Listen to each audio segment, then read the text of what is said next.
4th standard science term 2 plans பாடத்தினுடைய இரண்டாவது பகுதியை தொடர்ந்து பார்ப்போம். Parts of flower. The four visible parts of a flower are explained below. Sepal. Sepals are leaves that protect the flower while it is still a bud. Sepals are usually green in color. Parts of flower பூவின் பகுதிகள். பூக்களில் கண்ணுக்கு தெரிகிற மாதிரி 4 பகுதிகள் இருக்குது. அது என்னென்னு ஒன்றா பார்ப்போம். முதல்ல செப்பல். செப்பல்ங்கிறது வேறு ஒன்றும் இல்லை, பூவானது மொட்டாக இருக்கும் பொழுது அதை மூடி பாதுகாக்கிறதுக்காக மேலே உரம் மாதிரி இருக்கக்கூடிய அந்த இலைகளுக்கு பேர் தான் செப்பல். பொதுவாக செப்பல் பச்சை நிறத்தில் இருக்கும். தமிழில் இதை புள்ளி வட்டம்னு சொல்லுவோம். இந்த படத்தில் பாருங்கள், இதில் பூவுக்கு அடியில் காணப்படக்கூடிய இந்த சிறிய இலை போன்ற பச்சை நிற அமைப்பை தான் செப்பல்னு சொல்லுவோம். Petal. Petals are often bright colored. Their main job is to attract insects such as bees or butterflies to the flower. The insects help the flowers in the transfer of pollen grains. Petal பூக்களில் ரொம்ப பிரைட்டாகவும் கலராகவும் இருக்கிற part petal. பெட்டலுடைய முக்கியமான வேலையே பூச்சிகளான வண்ணத்து பூச்சிகள், தேனீக்கள் இதையெல்லாம் கவர்ந்து இழுக்கிறது. ஏன் இதை கவர்ந்து இழுக்கணும்? இந்த பூச்சிகள் மூலமாக தான் இந்த பூவில் இருக்கக்கூடிய போலன் கிரைன்ஸ் அப்படின்னு சொல்லக்கூடிய மகரந்த தூள்கள் வேறு பூவுக்கு ட்ரான்ஸ்ஃபர் ஆகும். அதனால் மகரந்த சேர்க்கை நடைபெற்று விதைகள் உருவாகும். Stamen. Stamen can be seen at the center of a flower. They contain pollen grains that help the plants to multiply. It is the male part of a flower. ஸ்டெமன்கிறது பூவினுடைய மைய பகுதியில் இருக்கும். பொதுவாக ஸ்டெமனில் போலன் கிரைன்ஸ் அப்படின்னு சொல்லக்கூடிய மகரந்த தூள்கள் இருக்கும். இந்த மகரந்த தூள்கள் தான் தாவரத்தினுடைய இனப்பெருக்கத்துக்கு உதவுது. பொதுவாக பூவின் ஆண் பகுதின்னு இந்த ஸ்டெமனை சொல்லுவோம். தமிழில் மகரந்த தாள். Pistil. Pistil is also seen at the center of the flower. The pistil uses the pollen to help the flower to become the fruit. It is the female part of a flower. பிஸ்டலும் பூவினுடைய மையப்பகுதியில் தான் இருக்குது. பிஸ்டலினுடைய பொதுவான பயன்பாடு என்னென்னா, pollen grains பிஸ்டலுக்குள்ளே போகும்பொழுது விதைகள் உருவாகி பூவானது பழமாக மாறும். பூவினுடைய பின்பகுதி பிஸ்டல், தமிழில் சூலகம். Seasonal flowers. The change in climate that occurs periodically is called seasons. There are 4 general seasons: spring, summer, autumn, and winter. Most flowers bloom in a specific season, hence they are called seasonal flowers. பூமியினுடைய வானிலையில் குறிப்பிட்ட கால இடைவெளியில் தொடர்ந்து நடைபெறக்கூடிய மாற்றத்தை தான் சீசன்ஸ்னு சொல்கிறோம். பொதுவாக 4 சீசன்ஸ் இருக்குது: spring, summer, autumn and winter. சில பூக்கள் குறிப்பிட்ட சீசன்ஸில் மட்டும்தான் பூக்கும். அந்த மாதிரி பூக்கக்கூடிய பூக்களை சீசனல் ஃப்ளவர்ஸ் அப்படின்னு சொல்கிறோம். உதாரணத்துக்கு வின்டர் குளிர்காலத்தில் பூக்கக்கூடிய பூக்கள் December, winter jasmine, tuberose. Summer கோடை காலத்தில் பூக்கக்கூடிய பூக்கள் ஜாஸ்மின், சன்ஃப்ளவர், ரோஸ். ஆட்டம் இலையுதிர் காலத்தில் பூக்கக்கூடிய பூக்கள் டேலியா, சாஃப்ரோன். ஸ்ப்ரிங் வசந்த காலத்தில் பூக்கக்கூடிய பூ டியூலிப். இந்த மாதிரி சில பூக்கள் குறிப்பிட்ட காலங்களில் மட்டும்தான் பூக்கும். அதனால தான் இந்த பூக்களை சீசனல் ஃப்ளவர்ஸ் அப்படின்னு சொல்கிறோம். More to know, fire cracker flowers Bloom in all seasons. எல்லா பருவ காலத்திலையும் பூக்கக்கூடிய பூ ஃபயர் கிராக்கர், அதாவது கனகாம்பரம். நம்ம ஊரில் அடிக்கடி பார்க்கக்கூடிய கனகாம்பரம் பூ எல்லா சீசன்ஸ்லேயுமே பூக்கும். குறிஞ்சி flower blooms once in 12 years. 12 வருடங்களுக்கு ஒரு முறை அதிசயமாக போகக்கூடிய பூ தான் குறிஞ்சிப்பூ. இந்த பூ நம்ம ஊரில் பழனி, கொடைக்கானல் இந்த மாதிரி மலைப்பகுதிகளில் நிறைய காணப்படுது. இதை பார்க்குறதுக்காகவே மக்கள் கூட்டம் கூட்டமாக போவாங்க. Exotic plants. The plants that are growing outside its native area either purposefully or accidentally are called exotic plants. Most of these plants are brought to new areas for decoration purposes.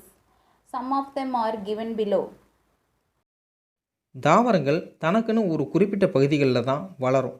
அப்படி தன்னுடைய பகுதிகளில் வளராமல் அதற்கு வெளியில் வேறு பகுதிகளில் தவறுதலாகவோ இல்லை ஏதாவது ஒரு காரணத்திற்காகவோ வளர்க்கக்கூடிய தாவரங்களை நம்ம எக்ஸாட்டிக் பிளான்ட்ஸ்னு சொல்கிறோம். பெரும்பாலும் இந்த மாதிரியான தாவரங்களை டெக்கரேஷன் பர்பஸ், அதாவது அலங்காரத்துக்கு பயன்படுத்துறதுக்காக கொண்டு வந்து வளர்ப்பாங்க.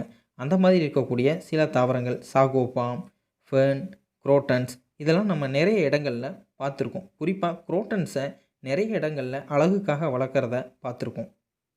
ட்ராவலர்ஸ் பாம், விசிறி வாழை, போட் லில்லி, ஆலோவேரா இது எல்லாமே அழகுக்காக நிறைய இடங்களில் வளர்க்குறத நாம் பார்த்துருக்கோம். More to know, Parthenium plant accidentally grow in a new native. This plant expands its range and disturbs the cultivation areas. The pollen of this plant is allergic in nature, so don't touch this plant wherever you see. Parthenium புதிய இடங்களில் தவறுதலாக நல்லாவே வளரக்கூடிய ஒரு களைச்செடி. இந்த செடி சீக்கிரமாக பெருகி அதிக அளவில் ஆக்கிரமிக்கிறதுனால விவசாய பகுதிகளில் ஒரு மிகப்பெரிய களைச்செடியாக இருந்து தொந்தரவை கொடுக்குது. அது மட்டும் இல்லாமல் பார்த்தீனியம் செடியினுடைய பூக்கள்லேருந்து வரக்கூடிய மகரந்தம், போலன் பொதுவாகவே அலர்ஜி ஏற்படுத்தக்கூடியது. அதனால் இந்த செடியை எங்கே பார்த்தாலும் நம்ம தொடாமல் தள்ளி நிற்கணும், கொஞ்சம் கவனமாக இருக்கணும். Plants as food. Humans and other animals often use plants as food. Plants we eat are edible. Edible parts of some plants include leaves, stems, and roots. We also eat fruits produced by plants. மனிதர்களும் விலங்குகளும் உணவுக்காக தாவரங்களை சாப்பிட்றோம். அப்படி நம்ம சாப்பிடக்கூடிய தாவரங்களை உண்ணும் தாவரங்கள்னு சொல்லலாம்.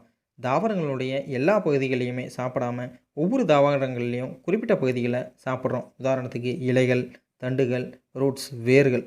அது மட்டும் இல்லாமல் தாவரங்கள் உற்பத்தி செய்யக்கூடிய பழங்களையும் நம்ம உணவுக்காக பயன்படுத்துகிறோம். Edible parts of plants. All the parts of different plants are edible. That is, we can eat them as food. Roots as food. Many plants store excess food in their roots. They have thick and swollen roots. These roots are used as food. Some of them are given below: carrot, beetroot, etc. நிறைய தாவரங்கள் தான் தயாரித்த உணவில் அதிகமான உணவை வேர்களில் சேமிக்குது. அதனால் அந்த வேர்கள் ரொம்ப தடிமனாகவும் உருண்டையாகவும் இருக்குது. அந்த வேர்களை தான் நம்ம உணவாக பயன்படுத்துகிறோம். உதாரணத்துக்கு கேரட், பீட்ரூட், டாப்பியோக்கா அதாவது மரவள்ளி கிழங்கு இதில் எல்லாம் வேர்கள் உணவாக பயன்படுது. Stems as food. In some plants, the stem stores the excess food in it. Potato, onion, ginger are underground stems that we eat. Some of them are given below: onion, turmeric, and sugarcane. சில தாவரங்கள் அதிகமான உணவை தன்னோட தண்டு பகுதி ஸ்டெம்ஸில் சேமிக்குது. உதாரணத்துக்கு potato, onion, ginger இது எல்லாமே தரைக்கு கீழே இருக்கக்கூடிய தரைகீழ் தண்டுகள். இதை நம்ம உணவாக பயன்படுத்துகிறோம். இந்த தாவரங்களையெல்லாம் நம்ம வேர்கள்னு நினைக்கக்கூடாது. இது எல்லாமே தரைகீழ் தண்டுகள். அது மட்டும் இல்லாமல் டர்மரிக், மஞ்சள், சுகர்கேன், கரும்பு இது எல்லாமே நம்ம தண்டு பகுதியை உணவாக எடுத்துக்கிட்டு இருக்கோம். Leaves as food. Leaves of some plants are used as food. In some plants, extra food is stored in leaves. We eat the leaves of plants like cabbage. Some of the leaves used as food are given below: coriander, cabbage, moringa. சில தாவரங்கள் அதிகப்படியான உணவை தன்னோட இலைகளில் சேமிக்குது. அந்த இலைகளை நாம் உணவாக பயன்படுத்துகிறோம். உதாரணத்துக்கு முட்டைக்கோஸ், அது மட்டும் இல்லாமல் கொத்தமல்லி, முருங்கைக்கீரை இந்த மாதிரி நிறைய தாவரங்கள் இலைகளில் உணவை சேமிக்குது. அந்த இலைகளை தான் நம்ம உணவாக பயன்படுத்திகிட்டு இருக்கோம். Flowers as food. Flowers are the most attractive part of the plant. Many flowers are used as food. Some of them are given below: banana flower, cauliflower, and clove.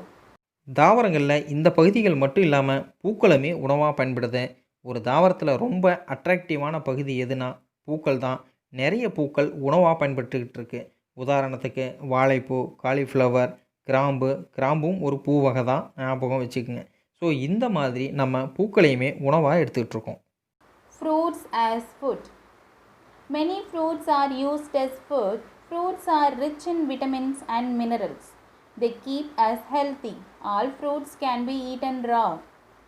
banana, mango and jackfruit. நிறைய பழங்களை உணவாக நாம் எடுத்துக்கிட்டு இருக்கோம். பழங்களில் அதிக அளவில் வைட்டமின்களும் தாது உப்புக்களும் இருக்குது. அதனால் நம்மளை ஆரோக்கியமாக வச்சுக்கிறதுல ஒரு முக்கிய பங்கு பழங்களுக்கு இருக்குது.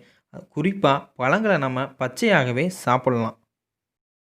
Grains is food. Grains of pulses, cereals and pods are the commonly eaten seeds. They are rich in source of carbohydrate and proteins. Grains as food, தானியங்களை நம்ம உணவாக பயன்படுத்திகிட்டு இருக்கோம். பல்சஸ் பருப்பு வகைகள், சீரியல்ஸ், பாட்ஸ் இது எல்லாமே பொதுவாக நம்ம உணவாக எடுத்துக்கக்கூடிய விதைகள். இந்த தானியங்கள் பருப்பு வகைகளில் நிறைய அளவுக்கு கார்போஹைட்ரேட்ஸும் புரோட்டீன் இருக்குது. அதனால் நம்ம உடம்புக்கு தேவையான நிறைய ஆற்றலை இந்த தானியங்கள் நமக்கு கொடுக்கும். உதாரணத்துக்கு ரைஸ், பல்சஸ், ஃபெனுக்ரிக் இதில் எல்லாம் நிறைய அளவு புரோட்டீனும் கார்போஹைட்ரேட்ஸும் இருக்குது. ஸோ போன வீடியோவில் பார்ட் 1, இந்த வீடியோவில் பார்ட் 2ன்னு இந்த லெசனை ஃபுல்லாக பார்த்துட்டோம். உங்களுக்கு கண்டிப்பாக பிடிச்சிருக்குன்னு நான் நினைக்கிறேன். அடுத்து வரக்கூடிய வீடியோஸ் கிடைக்க மறக்காமல் சேனலை சப்ஸ்கிரைப் பண்ணுங்கள், லைக் பண்ணுங்கள், ஷேர் பண்ணுங்கள். யாராவது ஒருத்தருக்கு ஏதாவது ஒரு மூலையில் இந்த லெசன் கண்டிப்பாக யூஸ்ஃபுல்லாக இருக்கும். தேங்க்யூ.